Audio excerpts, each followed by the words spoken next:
Ora, meus caros amigos e amigas e visitantes, gostaria de continuar na leitura deste maravilhoso livro que fala sobre uma era de escuridão espiritual.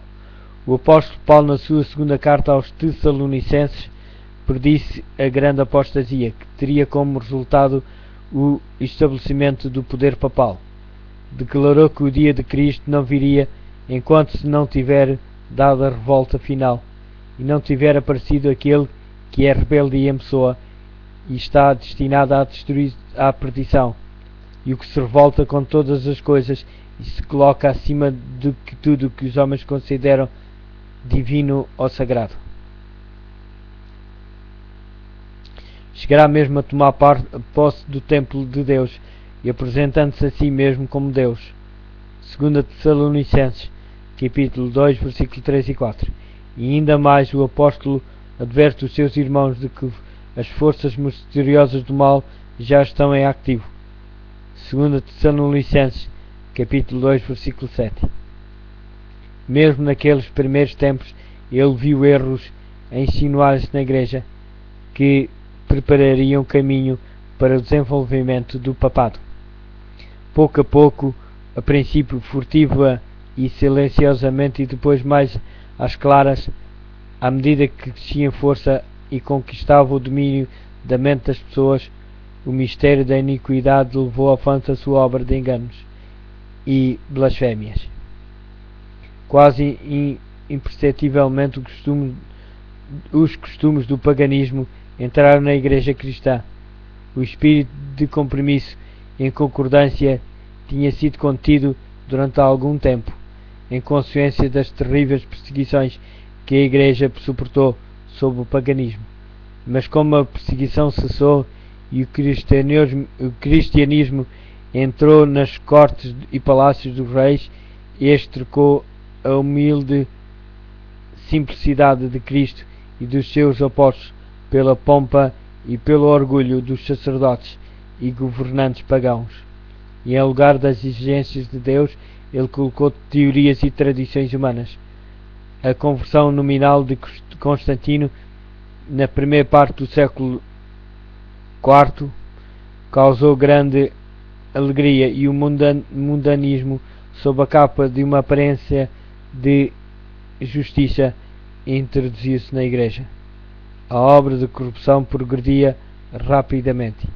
Embora parecesse que o paganismo tinha sido derrotado, tornou-se no vencedor. O seu espírito dominava a igreja. As suas doutrinas, cerimónias e superstições incorporavam-se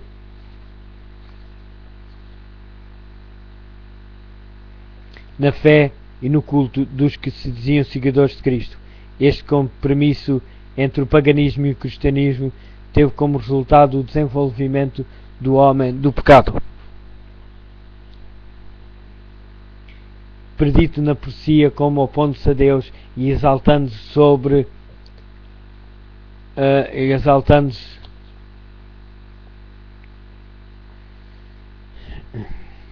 teve como resultado o desenvolvimento do homem do pecado. Predisse na profecia como opondo-se a Deus e exaltando-se sobre aquele gigantesco sistema de uma falsa religião.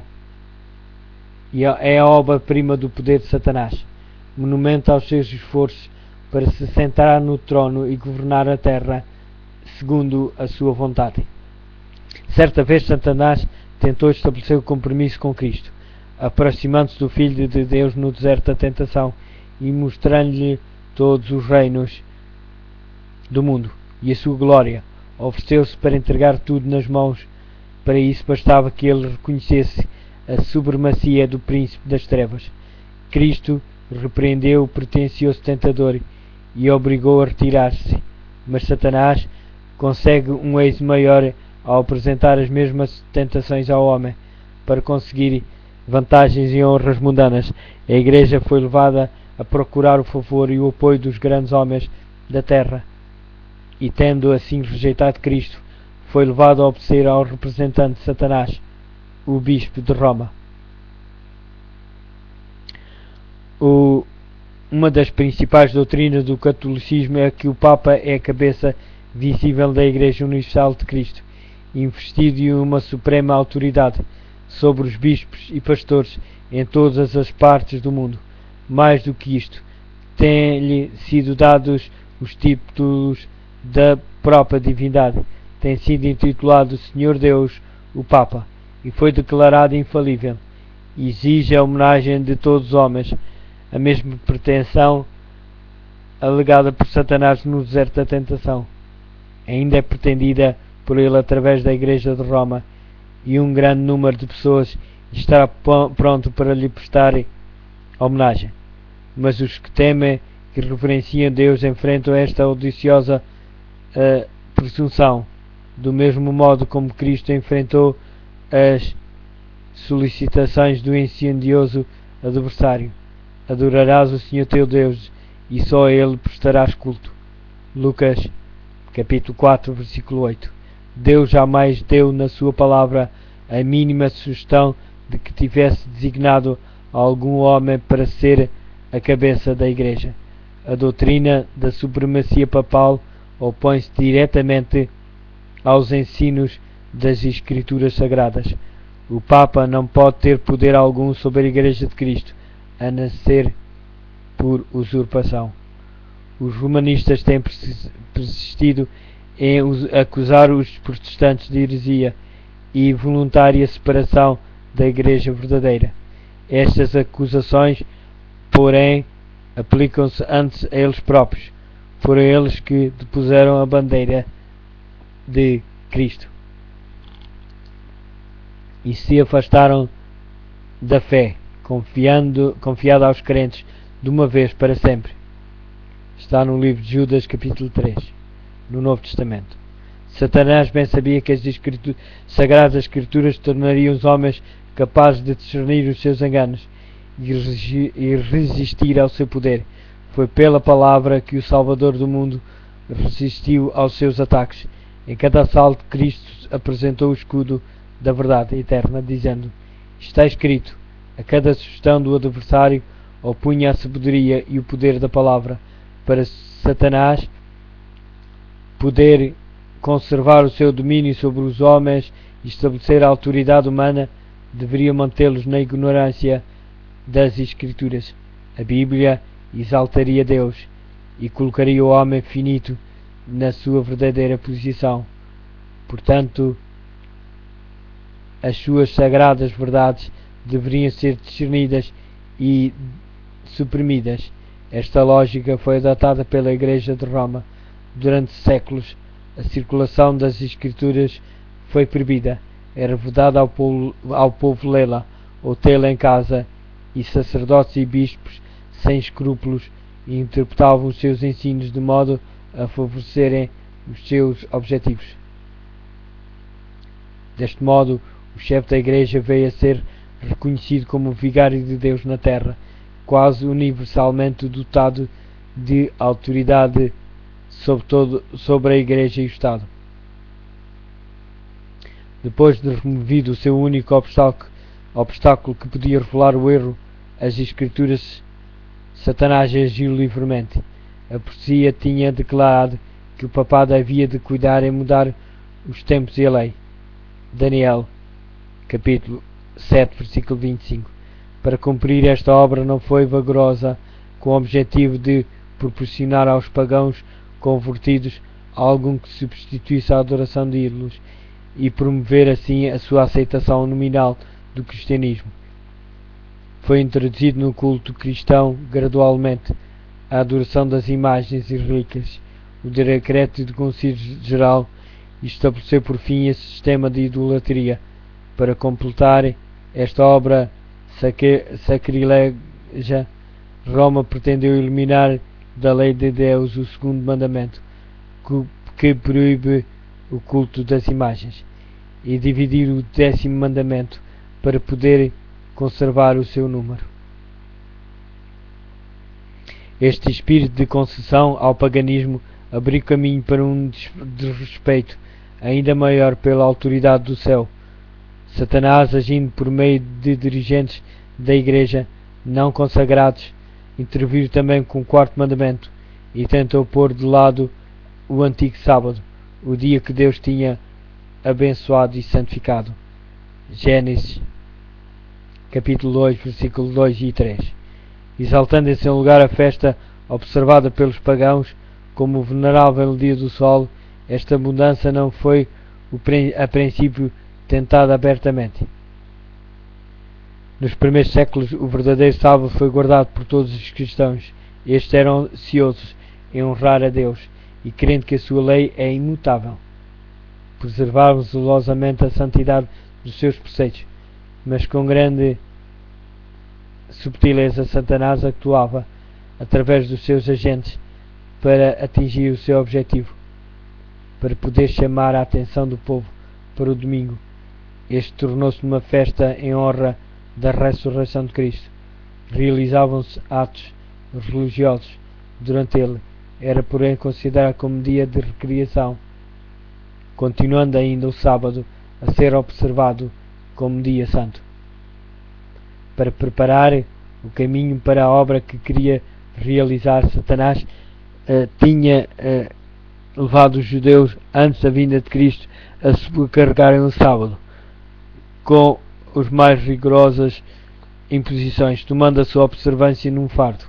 Agora, tirando vantagem da falsa luz sob a qual ele tinha feito com que fosse considerado, lançou o desprezo sobre o sábado, fazendo com que fosse considerado como uma instituição judaica, enquanto os cristãos continuavam a observar o domingo como festa de alegria. Levou-os a fazer do sábado um dia de jejum, de melancolia e de tristeza, de modo a mostrar o seu ódio para com o judaísmo. Na primeira parte do século IV, o imperador Constantino proclamou um decreto fazendo o domingo um dia de festa pública em todo o Império Romano. O dia do sol era venerado pelos seus súbditos pagãos e honrado pelos cristãos. Era política do imperador unir o paganismo e o cristianismo, eliminando os conflitos existentes entre eles. Juntamente com eles, empenharam-se nessa ação os bispos da Igreja, os quais, inspirados pela ambição e sede do poder, perceberam que se o mesmo dia fosse observado tanto por cristãos como por pagãos, promoveria a aceitação nominal do cristianismo pelos pagãos e assim aumentaria o poder e a glória da Igreja. Mas embora muitos cristãos tementes a Deus fossem gradualmente levados a considerar o domingo como tendo um certo grau de santidade, ainda mantinham o verdadeiro sábado como o dia santo do Senhor e observaram em obediência ao quarto mandamento. O arqui-enganador não tinha terminado a sua obra. Estava decidido a congregar o mundo cristão sob a sua bandeira e exercer o poder por intermédio do seu vigário. O orgulhoso pontífice, que pretendia ser o representante de Cristo através de pagãos meio convertidos, bispos ambiciosos e eclesiastes amantes do mundo, ele atingiu o seu objetivo. Celebravam-se de tempos em tempos vastos concílios aos quais assistiam os dignatários da Igreja de todo o mundo. Em quase todos os concílios, o sábado que Deus tinha instituído era rebaixado um pouco mais, enquanto o domingo era exaltado em idêntica proporção. Assim, a festa pagã veio finalmente a ser honrada como instituição divina.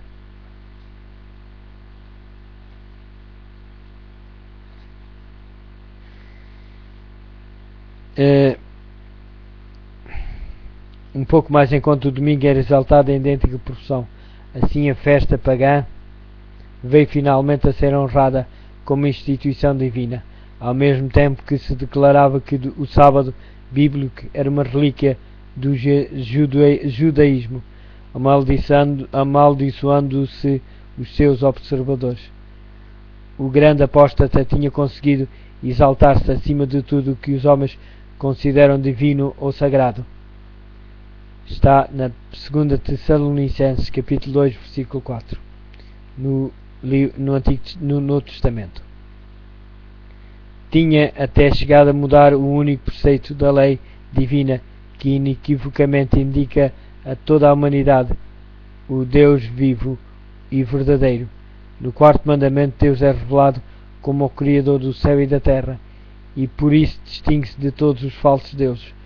Foi por memória da obra de criação que o sétimo dia foi santificado como dia de repouso para o homem.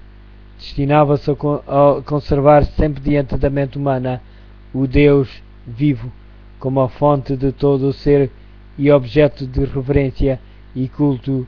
Satanás esforça-se por desviar os homens da sua aliança com Deus e de prestarem obediência à sua lei. Portanto, dirige os seus esforços especialmente contra o mandamento que aponta para Deus como o Criador. Os protestantes que hoje insistem que a ressurreição de Cristo no domingo fez desse dia o sábado cristão. Não existe, porém, evidência bíblica para isso. Nem Cristo, nem os seus apóstolos conferiram tal honra a esse dia.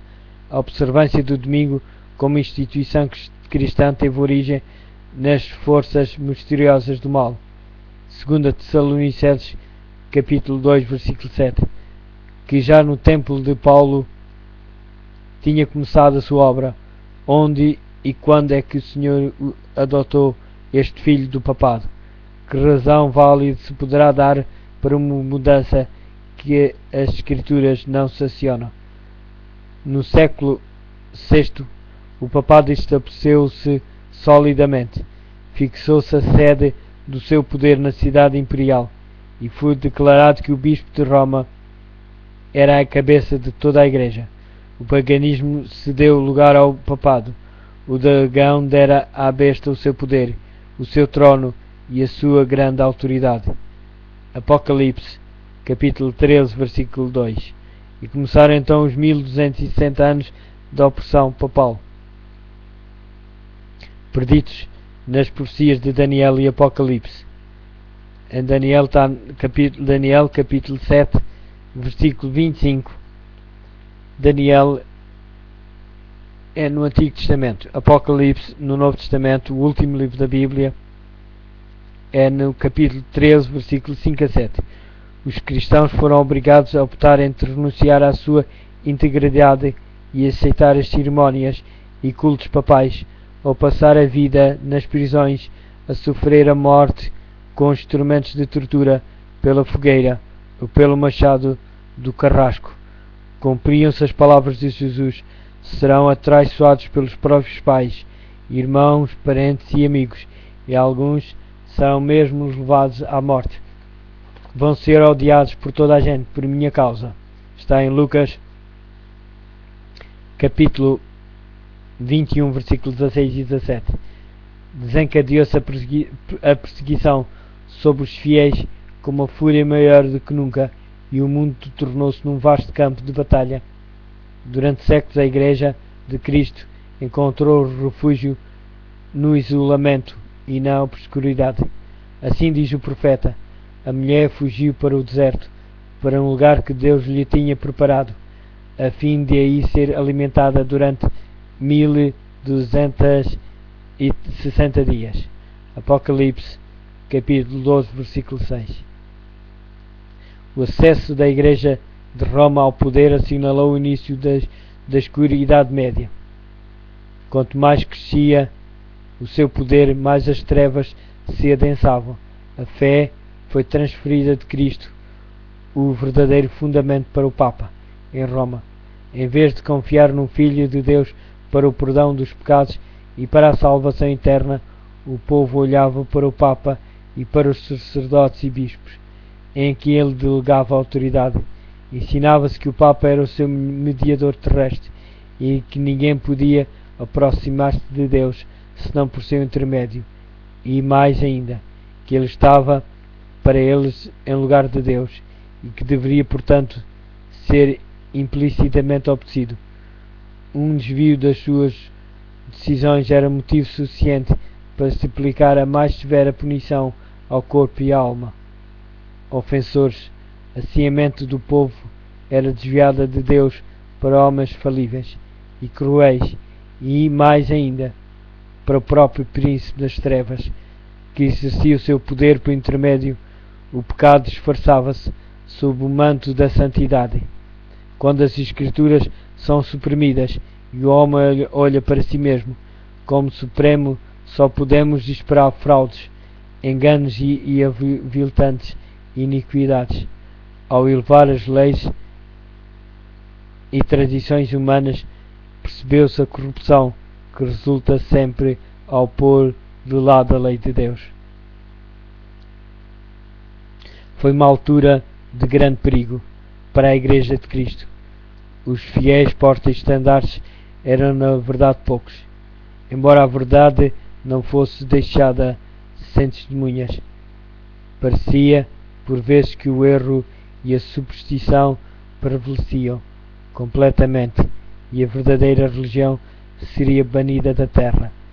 Perdeu-se de vista o Evangelho, mas multiplicaram-se as formas de religião e o povo foi sobrecarregado com severas exigências. Ensinava-se não só a considerar o Papa como seu mediador, mas a confiar nas suas próprias obras para a expiação do pecado. Longas peregrinações, atos de penitência, adoração de relíquias, edificação de igrejas, relicários e altares, bem como o pagamento de grandes somas à Igreja. Tudo isto e muitas outras coisas semelhantes eram ordenadas para aplacar a ira de Deus ou segurar o seu favor, como se Deus fosse idêntico aos homens, encolizando-se por ninharias ou apesiguando-se com donativos ou atos de penitência. Embora o vício prevalecesse mesmo entre os chefes da Igreja de Roma, a sua influência parecia aumentar constantemente. No fim do século VIII, os romanistas começaram a sustentar que no princípio da Igreja os bispos de Roma tinham possuído o mesmo poder espiritual que assumiam agora. Para confirmar essa pretensão era preciso empregar alguns meios para lhe dar aparência de autoridade, e isto foi prontamente sugerido pelo pai da mentira. Os monges forjaram escritos antigos. Foram descobertos decretos de concílios de que nunca se tenha ouvido falar, estabelecendo a supremacia universal do Papa desde os primeiros tempos, e a Igreja, que tinha rejeitado a verdade, avidamente aceitou estes enganos. Os poucos fiéis que construíram sobre o verdadeiro fundamento, está em 2 Coríntios capítulo 3, versículo 10 e 11, ficaram perplexos e embaraçados quando o entulho das falsas doutrinas obstruiu a obra, como os edificadores sobre o muro de Jerusalém no tempo de Neemias. Alguns estavam prontos para dizer: os carregadores estão sem forças perante tal quantidade de escombros. Nós não somos capazes de reconstruir a muralha. Neemias capítulo 4, versículo 10.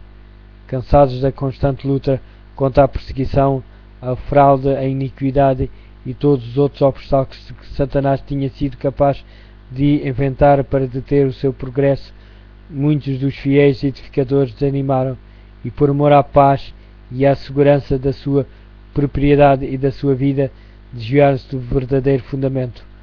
Outros, sem se intimidarem com a oposição dos seus inimigos, declaravam corajosamente: não tenham medo deles, lembrem-se que o Senhor é grande e terrível. Neemias capítulo 4, versículo 14. E prosseguiram com a obra, cada qual com a espada cingida ao lado.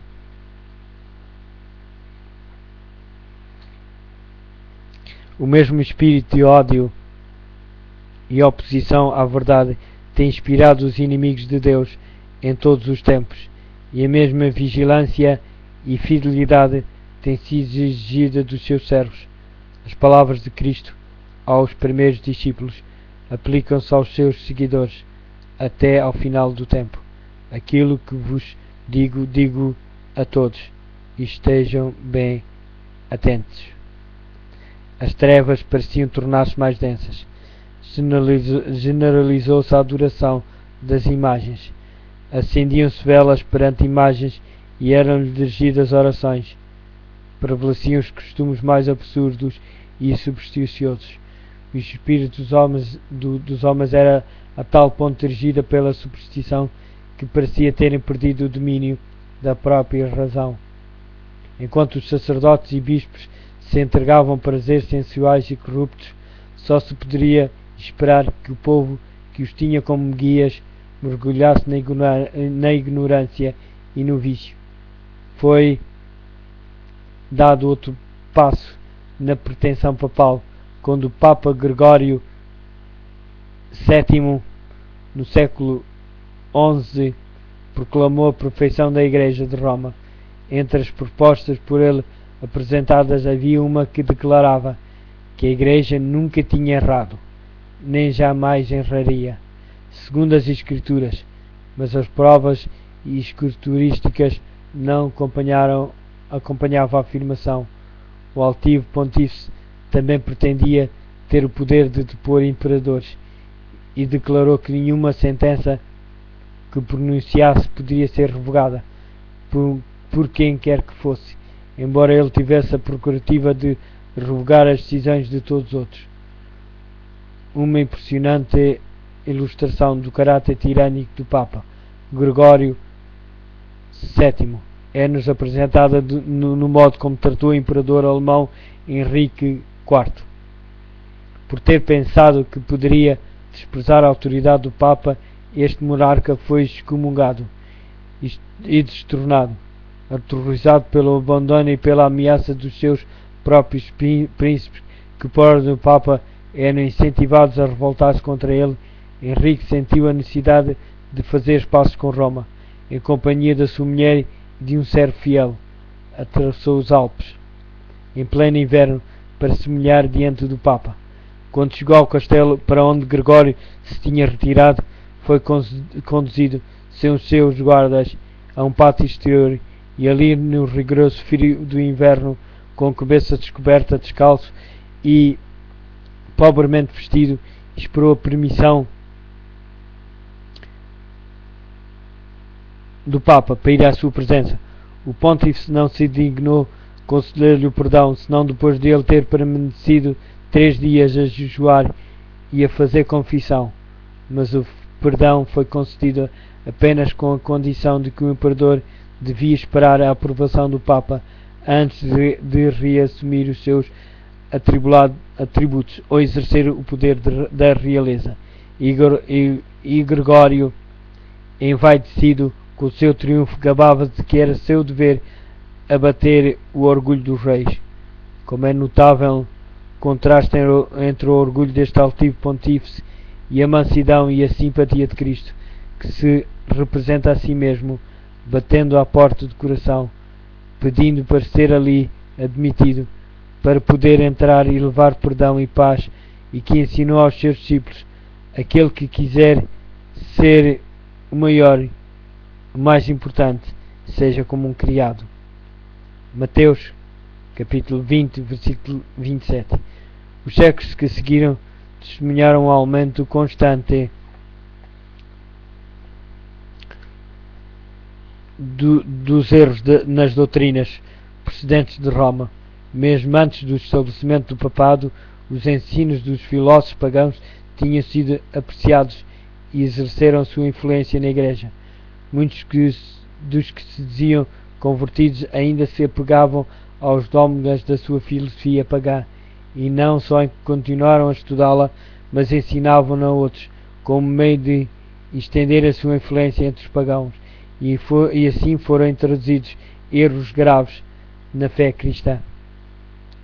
Destaca-se, entre outros, a crença na imortalidade natural do homem e da sua consciência na morte. Esta doutrina lançou o fundamento sobre o qual Roma estabeleceu a invocação dos santos e a adoração da Virgem Maria. Daqui também vê a heresia do tormento eterno para os que morem impenitentes, a qual foi rapidamente incorporada na fé papal. Estava assim preparado o caminho para a introdução de uma outra invenção do paganismo, a que Roma chamou o purgatório, o que é usada para amedrontar as multidões crédulas e supersticiosas com esta heresia. Afirma-se a existência de um lugar de tormento, destinado às almas dos que não merecem condenação eterna, mas que devem sofrer o castigo pelos seus pecados. Depois, quando libertas da impureza, são admitidas no céu. Assim foi necessário uma outra invenção para Roma, se poder aproveitar dos medos e vícios dos seus crentes.